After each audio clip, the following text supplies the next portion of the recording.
চাওক বান্দৰকেইটা কি ধুনীয়াকৈ প্ৰসাদ খাই আছে। এইটো দেখা পাইছে মন্দিৰ।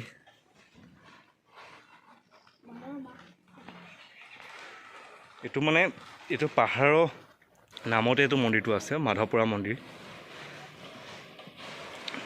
বহু মানুহ আহে এই মন্দিৰটোলৈ, বহুত ঐতিহ্যমণ্ডিত মন্দিৰ এটা, বহুত দূৰৰ পৰা মানুহ আহে।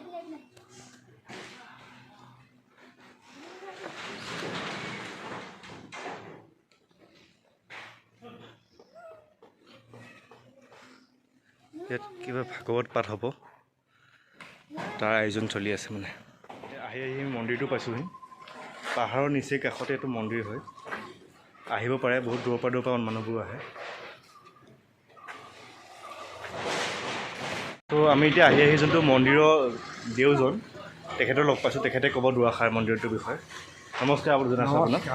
আপুনি কওকচোন মন্দিৰটোৰ বিষয়ে আৰু পাহাৰটোৰ বিষয়ে অকণমান। নমস্কাৰ, মই শ্ৰী শ্ৰী মাধৱ থানৰ পূজাৰী। এই মাধৱ থানৰ পূজাৰীসকলৰ অৰ্থাৎ যিসকল সাধু সন্যাসী ইয়াত আহি মাজে সময়ে ভাগৱত গৈছিল আগতে, তেওঁলোকৰ মুখৰ পৰা শুনিবলৈ পাইছোঁ। মগধৰ ৰজা দিলীপ আছিলে। সেই দিলীপ ৰজা যেতিয়া সৈন্য সামন্ত পৰিয়াল সহকাৰে লৈ এই পমিলা সোমাইছিল, তেতিয়া পমিলা আছিল অতব্য অৰণ্য। সেই অৰণ্যৰ মাজত হৰগৌৰী মিলন হৈছিল। সেই মিলনক সেই সকলো মানুহে দেখা পাইছিল। পাওঁতে পাৰ্বতী অভিশাপ দিছিলে, ইয়াত যিমানবিলাক পুৰুষ আহিছে সকলোবিলাক যেন প্ৰকৃতি হয়। এইবুলি অভিশাপ দি তেওঁ গুচি গ'ল। তেওঁলোক যোৱাৰ পিছতে সেই মানে পুৰুষসকল প্ৰকৃতি হৈ গ'ল। সৈন্য সামন্ত যিমান আহিছিল, দিলীপ ৰজা প্ৰমুখে চব প্ৰকৃতি হৈ গ'ল। তেতিয়া সেই দিলীপ ৰজাৰ জীয়েক এজনী আহিছিলে, সেই জীয়েকজনী হ'ল নাম পমিলা। সেই পমিলাই ইয়াত ৰাজ্য বনালে সুকীয়াকৈ। পমিলা ৰাজ্য, পমিলা ৰাণী ৰাজ্য বুলি কয়। তে যেতিয়া বনোৱাত ইফালেদি হস্তিনা ইন্দ্ৰপ্ৰস্থত যুধিষ্ঠিৰে ৰাজসূয় যজ্ঞ যেতিয়া পাতে, সেই ৰাজসূয় যজ্ঞ হয় মেলি দিলে। সেই হয় আহি ঘোঁৰা আহি পমিলাত সোমাল। পমিলাৰ সৈন্য সামন্তবিলাকে, নাৰী সৈন্য সামন্তবিলাকে ডাঙৰ তেজী ঘোঁৰা দেখা পায়। সেই ঘোঁৰা নি অন্তেশপুৰত পোৱালেগৈ, তাৰমানে পমিলাক দিলে। পমিলা অন্তেশপুৰত আবদ্ধ কৰি থৈছে। আৰু সেই ঘোঁৰাৰ পজালে অৰ্জুন প্ৰমুখ্যে সৈন্য সামন্ত লৈ ঘোঁৰা বিচাৰি গ'ল। যাওঁতে এই যিসকল সৈন্য আছিলে নাৰী সৈন্য, তেওঁলোকক সোধে যে এফালে ঘোঁৰা এটা গৈছে নেকি? তেওঁলোকে কৈছে যে হয়, ঘোঁৰা এটা গৈছে। ক'ত আছে? বোলে আমাৰ ৰাজকুঁৱৰীয়ে অন্তেশপুৰত ৰাখিছে, বোলে আমাক লৈ গ'লা। তেওঁ লৈ গৈ দুৱাৰতে ৰ'ল। দুৱাৰত পমিলাক সুধিলে, পমিলাই যাবলৈ অনুমতি দিলে। পালেগৈ পাই পমিলাক ক'লে, আপুনি আমাৰ ঘোঁৰা এটা বন্দী কৰি ৰাখিছে। বোলে ৰাখিছে। এতিয়া ঘোঁৰাটোতো যুধিষ্ঠিৰ ৰাজসূয্যৰ ঘোঁৰা, গতিকে ঘোঁৰাটো দিব লাগে।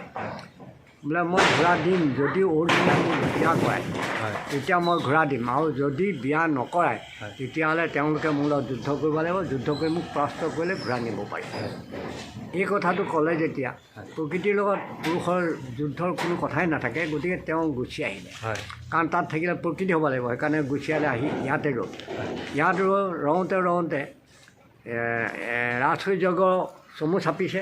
তেতিয়া যুধিষ্ঠিৰে চিন্তান্বিত হৈ পেলাই কৃষ্ণক আমন্ত্ৰণ কৰে। কৃষ্ণ আহিলে, আহাত বোলে কি হ'ল দাদা, এতিয়াওতো সৈন্য সামন্ত কোনো উভতি অহা নাই, তে ক'ৰবাত বিপদত পৰিছে। বোলে একো বিপদ হোৱা নাই, চিন্তা নকৰিব, কালিলৈ আমি সকলোৱে গৈ তেওঁলোকক লৈ আহিম। এই বুলি কৈ তেওঁ আহি যদুবংশ প্ৰমুখ্যে আহি ইয়াতে ৰ'ল। সাধু সন্যাসী ৰৈ পেলাই কৃষ্ণই পঠাই দিছে দূত। পঠাই দিয়াত সেই দূতে গৈ পমিলাক সংবাদ দিছে। পমিলাই কৃষ্ণৰ সংবাদ পাই তেওঁ লগে লগে সৈন্য সামন্তলৈ আহি ইয়াত পালেহি। তেতিয়া কৃষ্ণক ক'লে, আপুনি দূত পঠাই যে মাতিছে, কাৰণটো বোলে হেৰি নহয়, তুমি ৰাজসূয় যজ্ঞৰ ঘোঁৰা আবদ্ধ কৰি ৰাখিছা, সেই ঘোঁৰা দিব লাগে। বোলে মই দিম বুলি কৈছোঁ, কিন্তু কথা হ'ল কি, যদি অৰ্জুনে মোক বিয়া পাতে মই ঘোঁৰা দিম, আৰু যদি বিয়া নাপাতে তেতিয়াহ'লে তেওঁ মোক লগত যুদ্ধ কৰি পৰাস্ত কৰি পেলাই ঘোঁৰা নিব পাৰিব। এই বুলি মই কোৱাটো সত্য। তেতিয়া ক'লে বোলে ঠিক আছে, তোমাৰ অৰ্জুনৰ লগত ইয়াতে গন্ধৰ্ব বিবাহ হ'ব, এই জেগাতে। গন্ধৰ্ব বিবাহটো মানে ইয়াৰ পৰাই শেষ হৈছে।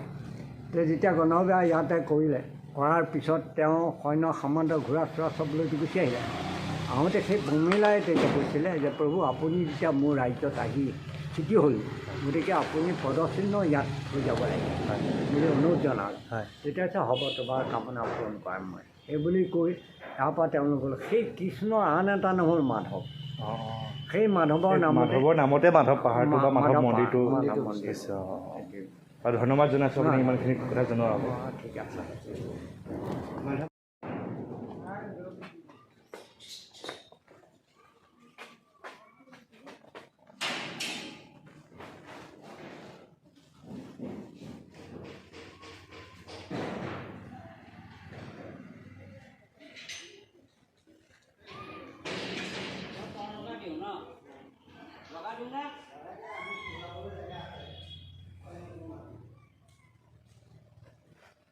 আছে মন্দিৰৰ প্ৰৱেশদ্বাৰ হয় ওপৰলৈ উঠি যাব লাগে মন্দিৰটো আৰু এয়া মূল মন্দিৰ হয় এইটোতো মূল মন্দিৰটো এইটো হয় জানো ন এইটো মূল মন্দিৰ হয় মই মানে মন্দিৰত যোৱা নাই কিয় মোৰ খুৰা ঢুকুৱা এবছৰ হোৱা নাইকিয়া গোটেই কামখিনি মই কৰিবলগীয়া হৈছে সেইকাৰণে মই মন্দিৰত যাব পৰা নাই সেইকাৰণে আগৰ পৰা দেখুৱাইছোঁ পাছলৈ আহিলে বা মন্দিৰৰ ভিতৰত সোমাই পেলাই দেখাব চেষ্টা কৰিম মই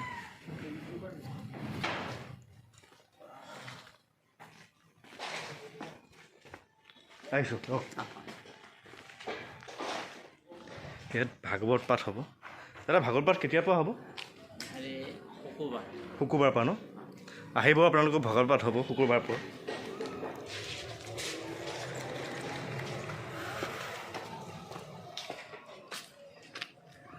হয় এয়া চাওক নিচেই কাষতে এখন বৰপানী নদী হয় এইটো মন্দিৰটো হয়